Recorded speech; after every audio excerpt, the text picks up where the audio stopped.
Unidad 4. La derivada. Para entender lo que es la derivada con respecto a su definición, pues vamos a la parte de geometría analítica que me habla de la pendiente de una recta. Y la definición es que es la tangente del ángulo de inclinación que forma con el eje de las X. Entonces recordamos que la fórmula de la tangente es cateto opuesto sobre cateto adyacente. Vamos a tener esta representación. Tengo una recta, la que está en rojo. Y vean ustedes ahí, tenemos los puntos. El punto X2, vamos a llamarle 10,7. Y el punto X1, que sería 0,2. Bueno, de acuerdo a esto, el cateto opuesto, si tenemos acá estas líneas punteadas en azul, me determinan un triángulo rectángulo, porque bueno, las funciones trigonométricas resulta que salen de una relación de los catetos y la hipotenusa con respecto a un triángulo rectángulo. Entonces, de acuerdo a esto, si voy a tener que el ángulo aquí formado está entre la recta roja y la línea punteada, ese es el ángulo de inclinación que tiene la recta, entonces el cateto opuesto pues lo puedo mirar como la representación de Y2 menos Y1 entre X2 menos X1.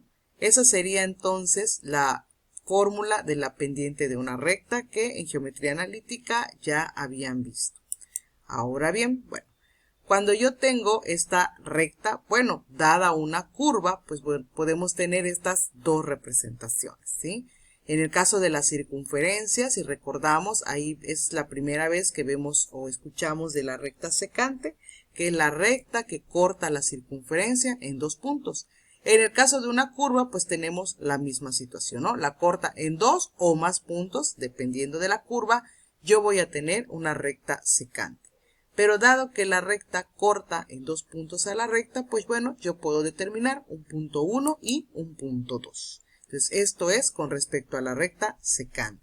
Ahora bien, bueno, si regresamos a la imagen original de las coordenadas dadas, observen ustedes que tenemos aquí una relación que vamos a llamar el incremento. Bueno, el incremento quiere decir que a partir del punto 1, por ejemplo acá, del 10,2, el incremento será lo que recorre el punto, vamos a llamar con respecto al eje de las X, del punto 0 hasta el punto 2 de su X, que sería hasta aquí.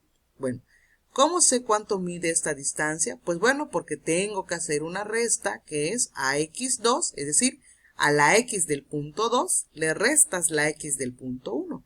En este caso sería la abscisa 10, le resto 0, pues me va a dar 10. Esta resta es la que se conoce como el incremento. Es decir, ¿cuánto tengo que aumentar desde mi punto 1 para llegar al punto 2? En este caso, 10 unidades. Bueno, se representa por la letra delta X y en algunos libros de texto con la letra H. Bueno, tenemos entonces lo siguiente, que este incremento, pues yo puedo decir que se va a llamar X2 menos X1. Si observo entonces en la fórmula de la pendiente, que está la relación de Y2 menos Y1 entre X2 menos X1, pues ahí hago la sustitución y entonces me quedaría así, Y2 menos Y1 sobre delta X. Vámonos entonces al caso de la parábola. Ahí tenemos los dos puntos, X2, Y2 y X1, Y1. Vamos a hacer acá el símil y esta. Así como está, pertenece esto a la geometría analítica. Pero como lo voy a llevar al área de cálculo diferencial, esa ecuación yo la voy a representar como una función. Entonces observen ustedes ahí qué pasó.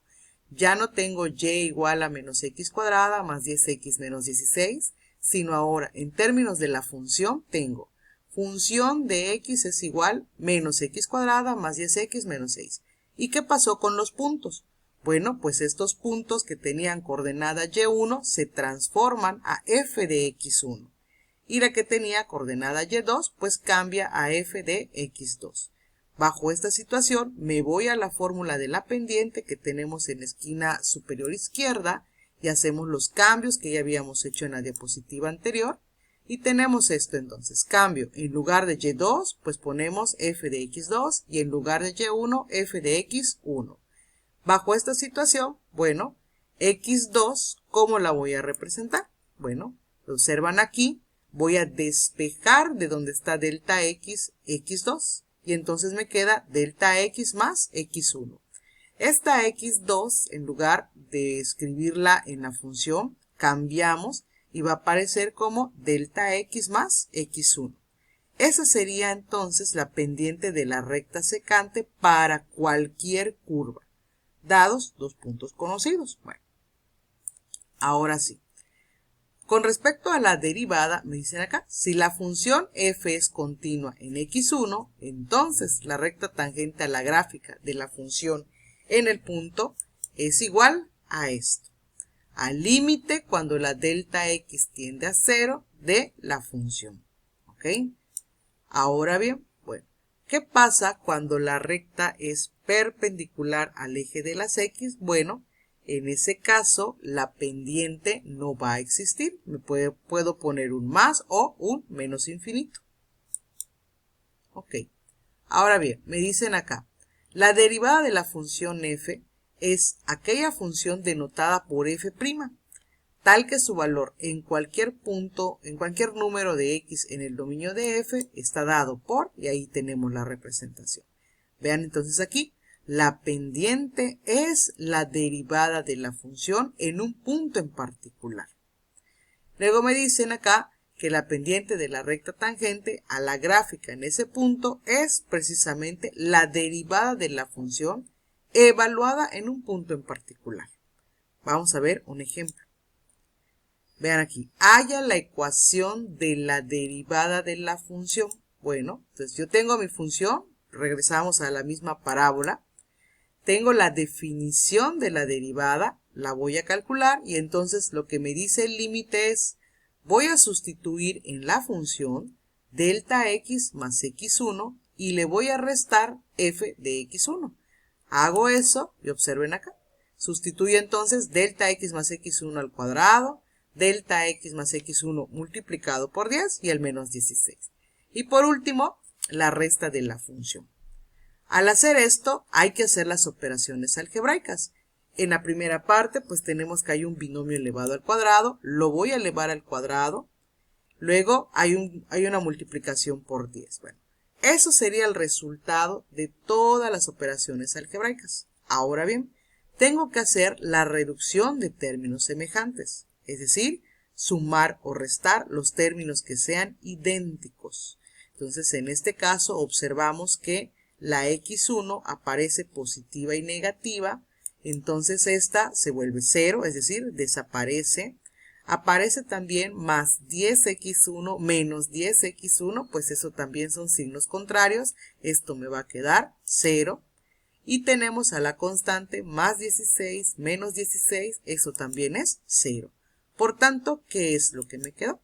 Pues lo que queda es menos 2x1 delta x menos delta x cuadrada más 10 delta x sobre delta x. Bueno, si observamos en el numerador, aparece delta x como el mínimo, pero como el factor común. Por tanto, voy a hacer la factorización y observen ahí que entonces en el numerador y denominador pues tengo a la misma delta x, simplifico y entonces me va a quedar ese límite. Calculo el límite y el resultado final es menos 2x1 más 10. Aquí cabe señalar que en la definición, en lugar de la delta x también pudiera aparecer la letra h y por tanto sería así. Límite cuando h tiende a 0 de f de h más x1 menos f de x1 sobre h. Es decir, es un cambio de variable prácticamente. Pero me pedían que yo calculara ahora la ecuación de la pendiente, ya la tenemos, ya la hicimos acá y nos quedó menos 2x1 más 10.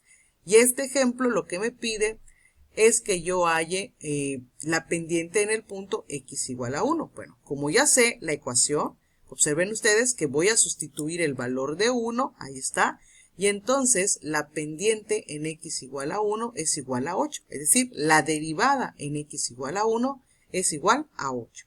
Por tanto, vamos a llamar a este proceso que hicimos, se le conoce como la diferenciación. Si existe la derivada, pues quiere decir que la función es diferenciable, es decir, se puede derivar. Y para eso ya hemos visto en las clases las diferentes fórmulas para hacer derivadas dependiendo de la función que yo tenga, ¿sí? Vamos a ver. Otro ejemplo acá, tenemos, bueno, ya una ecuación cúbica, una función cúbica, perdón, es x cúbica menos 2x más 1. Y tenemos un punto. Vamos a hacer acá, esta es mi definición de derivada. Por tanto, voy a sustituir en la función, observen ustedes, delta x más x en este caso, lo elevo al cubo, lo multiplico por menos 2, le sumo 1 y me quedaría eso. Realizo las ecuaciones, es decir, elevo al cubo, multiplico por 2, sumo, hago la situación algebraica de reducción de términos y al final me va a quedar eso. Ahora bien, observen ahí, otra vez, la delta x aparece en todos los términos del numerador. Por tanto, quiere decir que es un factor común. Ahí está, lo factorizo, lo simplifico y entonces el límite nos queda así. Delta x cuadrada más 3 delta x por x más 3x cuadrada menos 2. Calculo el límite, es decir, sustituyo delta x igual a 0, lo sustituyo en todo eso y vamos a ver que se va a eliminar los dos primeros términos y al final me va a quedar 3x cuadrada menos 2. Ahora bien, bueno, esa sería la derivada o bien la ecuación de la recta tangente que es la derivada. Voy a sustituir la x del punto 1 que me dan como referencia y voy a tener que la derivada es igual a 1, es decir, la pendiente vale 1. Como ya tengo la pendiente y el punto, recordamos aquí que como construyo la ecuación de una recta, pues aparece esta fórmula, y menos y1 es igual a la pendiente de x menos x1. Y hacemos las sustituciones del punto y la pendiente que obtuvimos y entonces la ecuación de la recta tangente es x menos y más 3 igual a 0. Eso sería todo.